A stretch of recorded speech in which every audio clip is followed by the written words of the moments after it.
Eu sempre achei que sabia exatamente o que queria da minha vida. Um emprego estável, um relacionamento tranquilo, uma rotina previsível.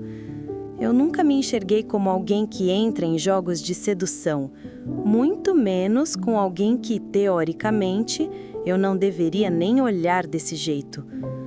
Meu nome não importa tanto aqui. O que importa é que, aos 31 anos, eu achava que já tinha aprendido a não misturar trabalho, emoção e desejo. E é exatamente aí que eu errei. Eu trabalho numa empresa de tecnologia, num escritório grande, cheio de gente jovem, cheio de metas e prazos apertados. Quando eu entrei, há 3 anos, o gestor da área era um cara mais velho, muito técnico, distante, zero carisma. Até que, alguns meses atrás, a diretoria decidiu trazer um novo gerente para o nosso setor. E foi assim que ele apareceu. Ele chegou numa segunda-feira qualquer. Camisa simples, mangas dobradas, barba bem feita, jeito calmo. Não tinha aquela energia de chefe autoritário. Tinha uma presença silenciosa. Ele observava tudo, falava baixo, mas quando falava, todo mundo parava para ouvir. Nos primeiros dias, eu só ouvia nas reuniões gerais, apresentando estratégias, mudando processos, reorganizando tarefas. Ele era firme, mas educado, direto, mas nunca grosso. Eu reparei que volta e meia, quando eu estava falando algo, o olhar dele ficava em mim por um pouco mais de tempo do que eu considerava normal. Talvez fosse impressão minha, então eu simplesmente deixei passar. Eu namorava há anos. Um relacionamento que não era ruim, mas também não era mais intenso. A sensação era de convivência, não de paixão. Eu tinha decidido que vida adulta era isso mesmo, que não dava para ter fogo o tempo todo. Então, sinceramente, quando esse novo gerente chegou, eu não estava procurando nada. Nem história, nem aventura, nem confusão. Tudo começou a mudar de forma bem discreta. Um dia, eu estava na copa, esperando o café ficar pronto. Era fim de tarde, todo mundo cansado, o escritório aos poucos esvaziando. Ele entrou, pegou um copo, ficou ao meu lado, em silêncio. Não foi aquela aproximação forçada, foi natural. Quase tímida. Ele quebrou o silêncio, perguntando como eu estava lidando com as mudanças do setor. Eu falei que estava tudo bem, que eu só precisava me adaptar ao novo ritmo. Ele respondeu que já tinha reparado que eu era uma das pessoas mais organizadas da equipe e que isso estava fazendo diferença em vários prazos. Pareceu só um elogio profissional, mas o tom era pessoal demais para ser só sobre trabalho. Naquela tarde, a conversa foi leve. De repente, ele comentou sobre um livro que eu estava lendo que estava em cima da mesa. Eu fiquei surpresa por ele ter reparado. A gente começou a falar de leitura, de filmes, de hobbies. O café esfriou e eu quase esqueci que estava num ambiente de trabalho. Aos poucos, isso virou padrão. Toda semana, em algum momento, a gente se encontrava na copa, no corredor, na sala de reunião, alguns minutos antes de todo mundo chegar. As conversas iam ficando cada vez mais formais. Eu falava do meu cansaço, dos meus dias cheios, das minhas dúvidas sobre o futuro. Ele ouvia com calma, como se tivesse todo o tempo do mundo. Até que um dia, numa sexta-feira, a linha começou a ficar mais fina. Foi um daqueles dias de caos. Projeto estourando, cliente ligando sem parar, equipe virada. Quase todo mundo foi embora mais cedo, esgotado. Eu fiquei, porque precisava finalizar um relatório. Quando olhei em volta, percebi que o andar estava quase vazio. As luzes do corredor estavam mais fracas. O silêncio fazia barulho. Eu estava tão concentrada que nem notei a hora. Quando levantei a cabeça, vi que já passava das 9 da noite. Foi aí que ouvi passos se aproximando. E antes de ver quem era, eu já sabia. Era ele. Ele apareceu na porta da minha sala com o blazer pendurado no braço e a gravata afrouxada. Perguntou com meio sorriso se eu pretendia morar na empresa ou se ainda tinha uma casa para voltar. Eu ri, meio sem graça. Falei que só queria terminar o que tinha começado.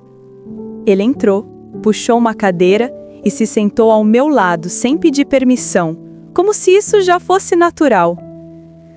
Ele perguntou se podia ver o que eu estava fazendo para ajudar a revisar. Eu virei a tela do notebook, expliquei o relatório, mostrei os números. Ele prestava atenção, mas de vez em quando eu sentia o olhar dele em mim e não na tela. Em um momento, eu errei um dado, me confundi, fiquei irritada comigo mesma. Ele colocou a mão sobre a minha, que ainda estava em cima do mouse, e disse para eu respirar, com uma calma que não combinava com a correria do dia. A mão dele era quente, firme. A minha primeira reação foi travar. A segunda foi não querer tirar a mão. Ele percebeu e tirou a dele devagar, como se estivesse respeitando um limite que nem eu tinha certeza qual era. O clima naquele momento mudou. Não tinha mais só chefe, funcionária. Não tinha só relatório e números. Tinha algo no ar que eu não conseguia ignorar. Eu tentei quebrar a tensão fazendo piada, mas a minha voz saiu um pouco mais baixa do que o normal, como se até ela tivesse com vergonha. Depois de terminar o relatório, ele sugeriu que a gente fosse embora juntos, porque o prédio já estava quase vazio. Eu concordei. Descemos pelo corredor em silêncio. O som dos nossos passos ecoava diferente naquela hora. No elevador foi pior. Porta fecha, luz amarela, espaço pequeno. Eu sentia o perfume dele misturado ao cheiro neutro de metal e ar-condicionado. Eu olhava para o painel de botões, fingindo estar interessada em algo ali, só para não precisar encarar o reflexo da gente junto na porta de inox. Ele então perguntou, de um jeito que parecia casual, mas não era: "Você tá bem de verdade? Ou só tá no modo automático de quem sempre dá conta de tudo?" Eu demorei alguns segundos para responder. Disse que estava cansada, que andava com a cabeça cheia, que às vezes eu não tinha certeza se estava vivendo ou só cumprindo tarefas. Ele ficou em silêncio por um momento. Depois falou algo que mexeu comigo. "Eu reparo em você desde o primeiro dia que cheguei aqui. Não só pelo que você faz, mas pelo jeito que você segura tudo. Às vezes eu fico pensando, quem segura você?" Eu não estava preparada para essa frase. Muito menos vindo dele, naquele espaço apertado, naquela hora da noite. Quando a gente chegou no térreo, a sensação era de que alguma coisa tinha sido dita, mesmo sem ter sido completamente explicada. Na portaria ele perguntou onde eu tinha estacionado. Eu apontei para o canto do estacionamento. Ele disse que o carro dele estava perto e que ia me acompanhar até o meu, só por segurança. Enquanto a gente caminhava, a noite parecia mais silenciosa do que deveria. As luzes dos postes faziam sombras estranhas pelo chão.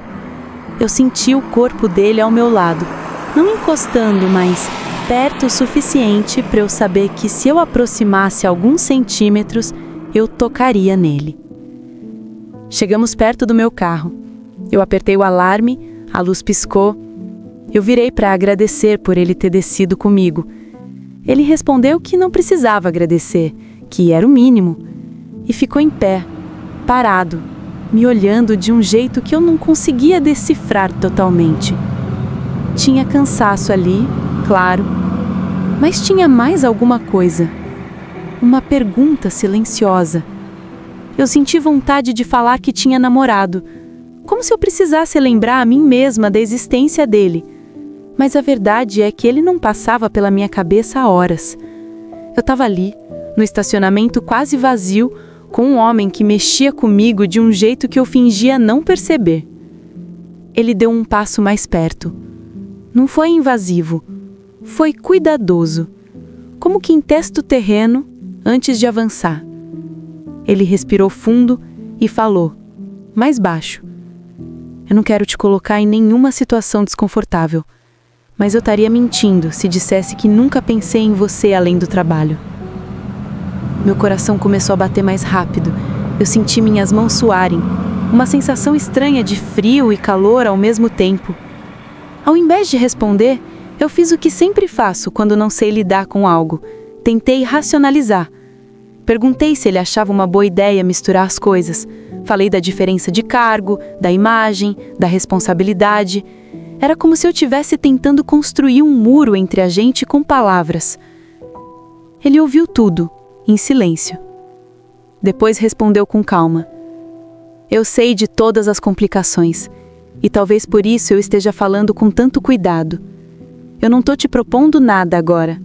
Só estou sendo honesto com algo que já existe aqui dentro. Ele levou a mão ao próprio coração, perto do coração, e depois voltou a soltá-la ao lado do corpo. A sinceridade dele me desmontou mais do que qualquer frase ensaiada faria. Ficamos alguns segundos em silêncio. O barulho distante de um carro na rua, o vento leve passando pelo estacionamento, o bip de algum alarme ao longe. Era como se o mundo inteiro tivesse esperando qual seria o próximo movimento. Eu podia simplesmente agradecer, dizer que era melhor não alimentar aquilo, entrar no carro e ir embora. Seria a atitude correta, a atitude madura, a atitude que qualquer pessoa organizada e responsável tomaria. Ou eu podia admitir que fazia semanas eu também pensava nele quando não estava no escritório. Que eu reparava na forma como ele tirava o blazer no fim do dia, como afrouxava a gravata, como a postura dele mudava alguns centímetros quando a sala esvaziava. Que eu sentia algo que não sentia há muito tempo. Eu não fiz nenhuma das duas coisas de imediato. Ao invés disso, eu dei um passo pequeno para frente, reduzindo ainda mais a distância entre nós. Não o suficiente para encostar, mas o suficiente para deixar claro que eu não estava assustada com a proximidade. Ele entendeu. Os olhos dele desceram para minha boca por um segundo e depois voltaram para os meus. Ele não avançou, não forçou nada, não fez nenhum gesto impulsivo. Ele apenas disse: eu não vou te pedir nenhuma resposta hoje. Só quero que você pense se a vida que você está levando é realmente a que você escolheu, ou a que foi acontecendo. Essa frase ficou ecoando em mim de um jeito estranho. Eu bem um meio sorriso, agradeci pela preocupação, disse que precisava ir. Entrei no carro com as pernas um pouco trêmulas. Enquanto ele se afastava devagar, andando em direção ao carro dele, eu me peguei desejando que ele voltasse e ignorasse todas as regras não escritas que a gente respeita. Mas ele não voltou. E talvez isso tenha sido o que mais me atraiu. Naquela noite, deitada na minha cama, ao lado de um relacionamento que parecia mais hábito do que escolha, eu fiquei reprisando cada detalhe do estacionamento. O jeito que ele falou comigo, a forma como ele segurou a própria vontade, o cuidado em não me empurrar para algo que eu não tivesse certeza se queria. Eu não sei te dizer qual é o final dessa história, ainda. O que eu sei é que depois daquela noite, nunca mais foi igual entrar no elevador com ele, nunca mais foi igual cruzar com ele no corredor, ouvir a voz dele na sala de reunião e, principalmente, nunca mais foi igual deitar na mesma cama de sempre, ao lado da mesma pessoa, sabendo que em algum lugar, um homem que eu não deveria desejar estava mexendo com coisas em mim que eu tinha esquecido que existiam.